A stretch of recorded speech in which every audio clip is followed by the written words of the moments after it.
ایک صحابی نے عرض کی حضور نماز میں دل نہیں لگتا، میرا قرآن پاک میں دل نہیں لگتا، درود و سلام میں دل نہیں لگتا۔ آمنہ کے معصوم لال نے کیا جواب دیا؟ حضور نے فرمایا جا اپنی نظر جا کے پاک کر لے، اللہ کے نبی کا وعدہ ہے تیرا سجدے میں دل لگنے لگ جائے گا۔ جا اپنی آنکھ کو طہارت دے، وضو کرا، نظروں کو پاک کر، اللہ کے رسول کا وعدہ ہے تیرا قرآن پاک میں دل لگے گا۔ جا کے اپنی نظر کو پاک کر، وعدہ ہے تیری زبان پہ درود و سلام جاری ہو جائے گا، اللہ کا ذکر جاری ہو جائے گا۔ میرے بھائیوں، عورت کا پردہ، عورت کا حجاب دین میں اسی طرح فرض ہے جس طرح نماز فرض ہے، جس طرح روزہ فرض ہے، جس طرح زکوٰۃ فرض ہے، اسی طرح عورت کا پردہ بھی فرض ہے۔ اگر کسی گھر میں عورت پردہ نہیں کرتی، اس گھر کے مکین سارے اللہ کے حضور جواب دے ہیں۔ میرے حبیب کریم علیہ السلام نے جس عورت کو پسند کیا، جس عورت کی تعریف کی، جس عورت کی بابت میرے نبی نے ارشاد فرمایا، وہ بڑے خوبصورت لفظ ہیں، صاحب احکام القرآن نے لکھے ہیں۔ میرے حبیب پاک نے صحابہ کی محفل سجائی، مجمع کھچا کھچ مسجد بھر گئی۔ حضور نے فرمایا بول کے بتاؤ خیر النساء کون سی ہے، عورتوں میں سب سے اچھی بی بی کون سی ہے، بول کر کے بتاؤ۔ حضرت صدیق اکبر سے لے کر مولا علی تک، حضرت علی سے لے کر جناب بلال تک، حضرت سلمان فارسی سے لے کر عبداللہ مزنی تک بھرا پڑا ہے مجمع۔ حضور نے فرمایا بولو سب سے اچھی عورت، سب سے اچھی عورت کون ہوتی ہے؟ ایک صحابی کہنے لگے حضور جس کی نماز قضا نہ ہوئی ہو، فرمایا وہ بھی اچھی ہے پر تم میری مراد کو نہیں پہنچی۔ ایک نے کہا حضور جو خامد کی تابع دار ہو، فرمایا وہ بھی اچھی ہے پر تم میری مراد کو نہیں پہنچی۔ ایک صحابی نے کہا یا رسول اللہ جو پاک دامن ہو، حضور نے فرمایا تم میری مراد کو۔ حضرت علی فرماتے ہیں جب سب کے جواب غلط ہو گئے تو میں قد میرا چھوٹا تھا، میں پیچھے بیٹھا تھا، میں گردن جھکا کے پیچھے سے نکل گیا۔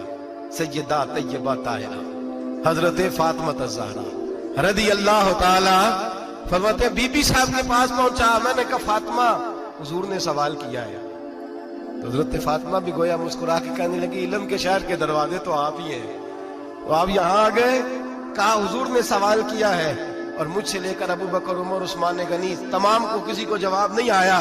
حضور نے پوچھا بہترین عورت کون ہوتی ہے، بہترین خیر النساء، بہترین بی بی کون ہوتی ہے؟ حضرت سیدہ فاطمہ کہنے لگی علی بڑی سادی سی بات تھی، سادی سی بات تھی، سمجھ نہیں آئی؟ کہ فاطمہ بتلا دو اتنی سادی ہے تو۔ حضرت فاطمہ کہنے لگی سب سے بہترین عورت وہ ہوتی ہے نہ کبھی غیر محرم نے وہ بی بی دیکھی ہو، اگلے جملے بھی یاد رکھنے، نہ کبھی غیر محرم نے وہ بی بی دیکھی ہو، اور فرمایا نہ اس بی بی نے کبھی کوئی غیر محرم دیکھا ہو۔ صرف مرد پہ پابندی نہیں کہ وہ عورت نہ دیکھے، فرمایا عورت پہ بھی پابندی ہے کہ وہ بھی غیر محرم کا چہرہ نہ دیکھے، فرمایا بی بی نے بھی غیر محرم نہ دیکھا ہو، وہ خیر النساء ہے، وہ سب سے اعلیٰ۔ حضرت علی کہتے میں جھٹ سے آیا، پیچھے بیٹھا، بات ابھی جاری تھی، میں نے ہاتھ کھڑا کر دیا، میں نے کہا حضور میں بتاؤں؟ نبی پاک نے فرمایا بتلاؤ۔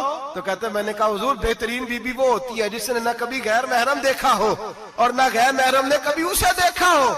علی فرماتے ہیں میں نے جواب دیا تو میرے رسول کی آنکھوں میں آنسو آ گئے، حضور روئے اور فرماتے ہنستے مسکراتے اچانک صحابہ کے آنسو برسنے لگے، مجمع پہ کیف سا طاری ہو گیا، آنکھیں برسنے لگی۔ ہم لوگ حضور کے رونے پر سکتے میں آ گئے، نظر اٹھائی تو جواب تو میں نے دیا تھا، تعریف میری ہونی چاہیے تھی، شاباش مجھے ملنی چاہیے تھی۔ میرے حبیب نے رو کے آنسو پوچھ کے فرمایا میں تمہیں کہتا نہیں الفاطمہ تو بدعۃ منی، فاطمہ واقعی میرے جگر کا ٹکڑا ہے، فاطمہ میرے وجود کا حصہ ہے، میں تمہیں کہتا نہیں رہتا؟ کہا فاطمہ میرے جگر کا ٹکڑا ہے۔ حضرت علی فرماتے ہیں صحابہ میری طرف دیکھنے لگے اور کہنے لگے علی جواب تو دے، شاباش بی بی صاحبہ کو ملے۔ تو کہتے ہیں میں نے کہا حضور روئے ہیں تو آنسو میرے بھی چھلک ہی پڑے ہیں۔ فرمانے لگے لفظ میرے ہیں پر سوچ اس بیٹی کے ہے جس کی تربیت محمد عربی نے فرمائی ہے۔ فرمایا جملے میرے ہیں، ناقل میں ہوں، بات میں بیان کر رہا ہوں، لیکن پیچھے سوچ اس نور والی بیٹی کی ہے جس کو اپنے گھر کے اندر رہ کے آنگن میں رکھ کے رسول پاک نے پرورش فرمائی۔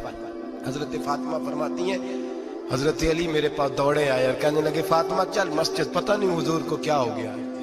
حضور رو رو کے بےحال ہو گئے اور حضور حجرے میں رو رہے اور ہچکیوں کی آواز مسجد میں آ رہی ہے، چل ذرا چل کے حضور کی بات دیکھ کیا ہوا ہے، ہماری تو طاقت نہیں اندر جانے کی۔